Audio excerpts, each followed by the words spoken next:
boss fired me after 17 years, but I had access to everything they forgot. By the end of the day, tidy your desk. I go by Jack Wilson, 53 years of age. And up until that Monday morning, Meridian Technologies, Columbus, Ohio, Senior Systems Analyst. I had been the backbone of the IT department for nearly 20 years, beginning with dial-up and ending with cloud migration. As I remained, training every new worker, recovering every lost file, and working through weekends and holidays without requesting a promotion or a pat on the back, 3 CEOs had come and gone. Therefore, I knew the atmosphere had shifted weeks prior to Ryan calling me into his office, where Vanessa from HR was already seated. I nodded once and replied, "I fully understand." Without saying another thing, I left. No rage, no begging, simply acknowledgement in silence. Back at my workstation, I saw younger staff members peek at me before swiftly turning to face their computers. News spreads quickly. The majority of them were self-taught programmers. They were good students, but they didn't understand how the older architecture operated or what was really incorporated into our systems. None of them was able to use the admin credentials that were hidden 3 levels deep in each system, or the bespoke software that I had created. I started carefully packing my personal belongings, family portrait, my son's high school coffee mug, the little cactus that managed to endure fluorescent illumination for 17 years. When Bethany's marketing dropped by, her face was tense with worry. "I just heard, Jake. This is absurd. This site was essentially built by you." I gave a shrug. Businesses shift their course. But without any prior notice, after all of your actions? She was raising her voice to get attention. "It's okay," I muttered. Actually, it wasn't good. However, I had no intention of creating a scene. Ryan came out of his office to see me go as I did. No farewell, no shaking hands, only surveillance, to confirm that I did, in fact, leave. Over the years, none of them had bothered to notice that I had become into the building's most critical individual. Not because I was unique. However, I was thorough. I kept a record of everything. By request of the legal team during a previous incident, secure audit procedures were put in place years ago to monitor unauthorized access. I had copies, too, in my vehicle. I took a time to sit and gaze back at the 12-story structure where I had lived for the majority of my adult life.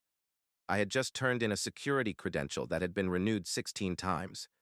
I turned on the car and headed home. They didn't know. Wednesday would be enjoyable. Since Meridian was only 2 floors in a business park, I had been with them. Began while Olivia, my daughter, was in kindergarten. She was now completing her graduate studies. As the business expanded, so did I. I declined offers from rival businesses because I valued loyalty. The servers were my second family, as my wife Emily Wilson used to say. She wasn't totally incorrect. I was familiar with all the systems, each and every workaround. The executives were unaware of every backdoor solution to issues. 3 acquisitions and other innovations that management initially adopted but ultimately dropped months later had not affected the infrastructure I had constructed. 5 years ago, Ryan took over as my supervisor. Our department was referred to as IT resources rather than people by a young MBA type. His concepts included the buzzwords streamlining, efficiency, and digital transformation, which typically meant accomplishing more with less. Initially, I attempted to assist him in comprehending our systems, the intricacy concealed behind years of development and adjustment. He would stare straight past me in meetings and remark, "We need to be future-proof." He hired Jason Reeve as a consultant 6 months ago, costly outfit, firmly shake hands. His LinkedIn page clearly featured his Stanford degree. Every time I passed, they would gather in conference rooms and talk softly. I discovered that my access rights were being subtly changed 3 months ago, only minor adjustments to administrative controls, nothing overt. I had the option to object. Instead, though, I observed, recorded. One evening, while we were sitting on the porch, Emily Wilson remarked, "You seem distracted lately. Is everything at work going well?" I sipped my beer and nodded. It just changes. Nothing that I haven't already seen. However, these modifications seemed unique. They were sidelining me during meetings, in electronic mail. I was no longer included in system upgrade messages. Projects that I would typically manage were given to the younger team members. Then I discovered it. I was never informed of a company-wide memo regarding modernization projects. It described a thorough reorganization of the IT division under new management. Phillips, Jason. The organizational chart didn't even include my position. I made another discovery that same day. I saw strange patterns in our financial software while performing a standard security scan, one of those background chores that no one else bothers with anymore. Frequent transfers to Apex Solutions Group, a provider I was unfamiliar with. It was registered only a year ago, according to a brief search, and had a business address that connected to a UPS store. Authorized payments had begun modestly, but were expanding every month. I remained silent. I just took note of it, made a copy of the documents, and kept on observing. Because everyone believes he sees nothing, the silent man in the corner can sometimes see everything. I sat in my home office the morning after I was fired, looking at my laptop. I was awakened by no alarm. There was no waiting for a commute, just the weight of what had transpired and quiet. Without saying a word, Emily Wilson brought me coffee and set it next to me. She was aware of my desire for separation after our 19-year marriage. At some point, she said, "I'm going to the store. Need anything?" I gave a head shake. When she was gone, I opened my desk's bottom drawer and took out a flash drive, one of several I kept safe. Data removal was expressly forbidden by company policy. However, I had made it plain that off-site backups were required years prior when the legal team required an audit system to monitor possible insider threats. They had given their approval, then quickly forgotten. After plugging it in, I started going through the files, internal correspondence. I shouldn't have had access to the meeting minutes, financial documents that are not visible to regular employees. It was there, a complete payment history to Apex Solutions Group. Almost $1, $8 million, more than 18 months. The line of permission went straight to Brian Westwood, our CFO. I looked more closely, comparing figures and dates, until I found a pattern.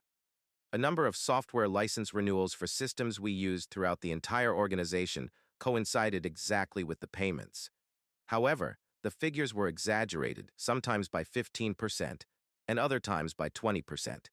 Small enough to avoid raising red flags right away. Enough to accumulate. I retrieved Apex Solutions Group's business registration. Thomas Wilcox was identified as the owner. My suspicions about Brian's brother-in-law were validated by a brief social media search. They were using fictitious markups on actual expenses to embezzle business funds. I reclined in my chair as I sensed a change within. Not exactly rage, something colder, more concentrated. I have been solving problems for 17 years. Systems that are fixed, data that is protected. I had been the trustworthy one, the constant presence that never created a stir. And they threw me away like old gear. A text message from Ethan Park, a junior analyst I had been mentoring for the previous 2 years, buzzed through my phone. I apologize for yesterday. What they did was just BS. Your former office is already being occupied by Phillips. Without answering, I put the phone down. Now, everything fits. I had to leave before anyone could figure out Ryan and the CFO's plan. They most likely believed that the proof would vanish along with me. That I was just an old techie who didn't know anything about contemporary finance. I started writing a message to the board of directors after opening my email, then came to a standstill, sliding a finger across the send button. Too straightforward, too simple to write off as the resentful charges of a dismissed worker. I required leverage, accuracy, a means of revealing the fraud that was too big to ignore or conceal. I started planning after deleting the draft. It was Wednesday tomorrow, day of the board meeting. Financials would be provided on a quarterly basis. Bonuses are acceptable. The time was ideal. After shutting down the laptop, I went to the living room window and gazed out at the neighborhood where we had brought up our children, where we had established our lives. I grinned for the first time since yesterday. I watched as employees poured through the rotating doors of Meridian's offices on a Wednesday morning while I sat in my car across the street. My laptop was in the passenger seat, and I was using an email account I had set up for security testing years prior. One that wasn't tracked in the main directory, but seemed to originate from an internal company domain. The first move I sent was at precisely 9:15 a.m. Ryan's email. Subject: urgent review required due to financial issues. A brief synopsis of the information I discovered about the Apex payments. I kept the brother-in-law link out of it, but I added just enough information to make it seem plausible. He would panic if Ryan was involved. If not, he would look into it. In any case, I would gain knowledge. My phone rang at 9:45. Ryan's phone number. I let the voicemail go. He was succinct in his statement. Jake, we must talk about your email right now. Give me a call back. I didn't. Rather, I took a car to a coffee shop, got my laptop ready, and waited. Another email arrived at 10:30, this time from HR's Vanessa. Mr. Wilson? You may have violated your separation agreement in a troubling communication that we received. Please remember your confidentiality requirements and stop communicating with Meridian staff. Legal action could follow any additional interactions. They were playing it that way. Make a threat. Dismiss. Separate. No separation agreement had been signed by me. I drove to my bank and opened my safe deposit box at lunchtime. It contained an older backup, but it contained important data that I had left off of my normal drives. The files contained the initial security procedures I had created, along with records of who could access particular systems and when modifications were made. These documents show that 18 months prior, Brian Westwood had personally asked for more access to the financial approval processes, just as the Apex payments started. I discovered 3 more missed calls when I got home: Ryan, Vanessa, and now Jason Reeve. It surprised me that he became involved so fast. Fascinating. I discovered an urgent message from Ethan Park on my personal inbox. Jake, they claim that you sent a bizarre email regarding financial fraud. Phillips convened a meeting of urgency. Everyone is conversing. They are denying you access to anything, including historical documents that are necessary for our work. What's happening? What a child in the line of fire, I replied briefly. Ethan Park, don't get involved. Simply observe. My home phone, which I hadn't used for work in years, rang at 3 p.m. I grabbed it up but remained silent. Jake, it's Brian Westwood. He spoke steadily, controlled. We ought to discuss your worries. I believe a misunderstanding has occurred. Do you call it that? I inquired. Look, times of transition are never easy. There are appropriate avenues to use if you have inquiries concerning the company's finances, similar to the board. I cut you off. Quiet. The board won't have to worry about operational details after that. How about we get together tomorrow? Me and you alone. We can resolve this. I apologized, but I have a lot of work tomorrow. In addition, I believe Apex Solutions Group may genuinely pique the board's interest. Additionally, your brother-in-law. I could tell everything from the sudden intake of air. At last he replied, you're making a serious mistake. This can be rectified. Generous severance. Citations, whatever you require. I said, goodbye, Brian, and hung up. 10 minutes later, Vanessa sent another email. All of a sudden, my severance compensation had increased, and an agreement that demanded my total silence about all business matters was attached. Now they were rushing. However, they continued to believe that they were facing a straightforward extortion effort. They were unaware of what was about to happen. On Thursday morning, things became clear and confirmed. I had spent the night going over years' worth of data, making connections between things I had not noticed before. Brian had already worked on other innovative accounting projects before the Apex scheme. Another trend surfaced 3 years ago, soon after he was appointed CFO, consultancy fees to a company named Lakeside Business Solutions. A different name. The same game, inflated bills for services that were never or only partially performed. I located the Lakeside registration. Patricia Wilcox, Brian's wife, was the result of this one. The woman was reportedly the CEO of a business that had a virtual office address, no staff, and no website. But when I looked through email records, I discovered something more significant. Ryan was not the only one who knew about these arrangements. He had assisted in their facilitation. In return, certain departments saw funding cutbacks, while his department saw increases. The reason he was brought in was because the prior director had begun to question IT spending. Jason Reeve was also involved. An unconventional procedure that circumvented standard procurement procedures had resulted in the hiring of his consultancy firm. He wasn't actually responsible for IT modernization. The one individual who would have noticed the financial irregularities was being eliminated. Me. It was a simple but lovely scheme. Make reputable-looking merchants, accept exorbitant payments, divide the difference. The fact that real services were being rendered, albeit at marked-up prices, would be overlooked by auditors looking for wholly bogus charges. They diverted almost $4 million in 3 years. $3 million. I collected all of the information into a thorough report, including spreadsheets that demonstrated the trend of growth, company registrations that connected the companies to Brian's family, and email correspondence attesting to Ryan's involvement and expertise. Then I did something unexpected for them.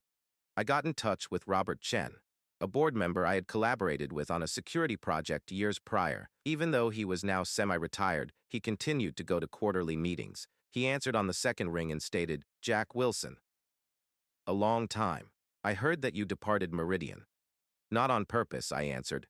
"I need 15 minutes of your time, Robert. It's crucial. Quiet. Is this the cause of Brian and Ryan's huddled, anxious appearance?" "Yesterday's board meeting was tense." "Probably." He laughed. "I always assumed you were aware of the burial locations. Where are we able to meet?" We sat in a park 3 miles from headquarters an hour later. I gave him a sealed envelope with a flash drive and a printed summary inside.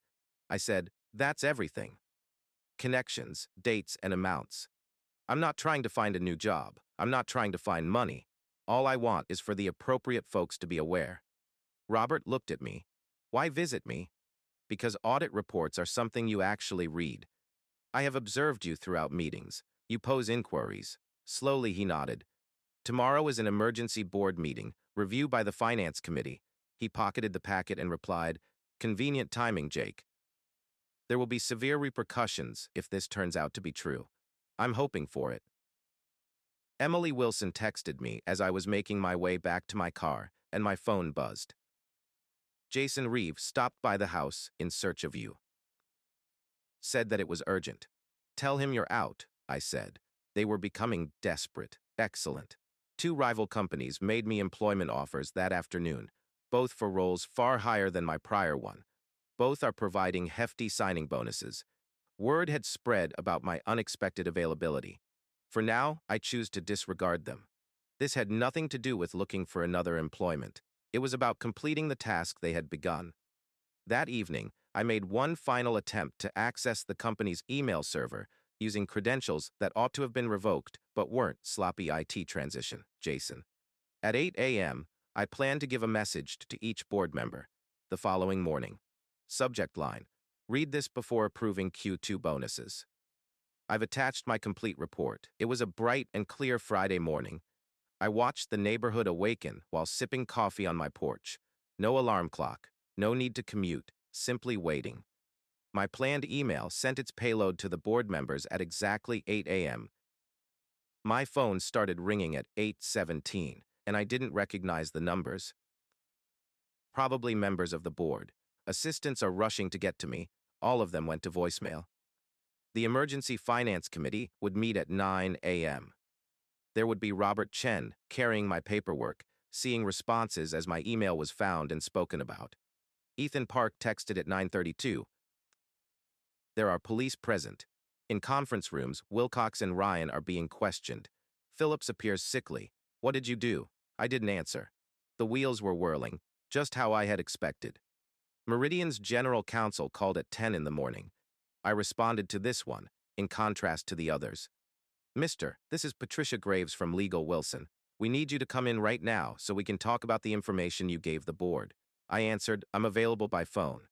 This really calls for a face-to-face conversation. "No, it doesn't," I said coolly. "That report contains all of the information I know. I already have backups of everything I own in several safe places." A pause. "Additional copies are sent to the SEC, IRS, and 3 news outlets in case I or my family die." Quiet. "Mr. Wilson," she said at last, her tone measured. "This is being taken very seriously by the board. A number of executives have already been placed on administrative leave while the inquiry is ongoing. Your cooperation would be greatly appreciated. I said, I've cooperated completely. By offering comprehensive documentation, I've completed my portion. Not long later, she hung up. 20 minutes outside Columbus, I took a car to a diner. You can't find any sense today. News started to surface on local company websites during lunch. Executives at Meridian Technologies are being probed for financial abnormalities. No names as of yet, but it would happen.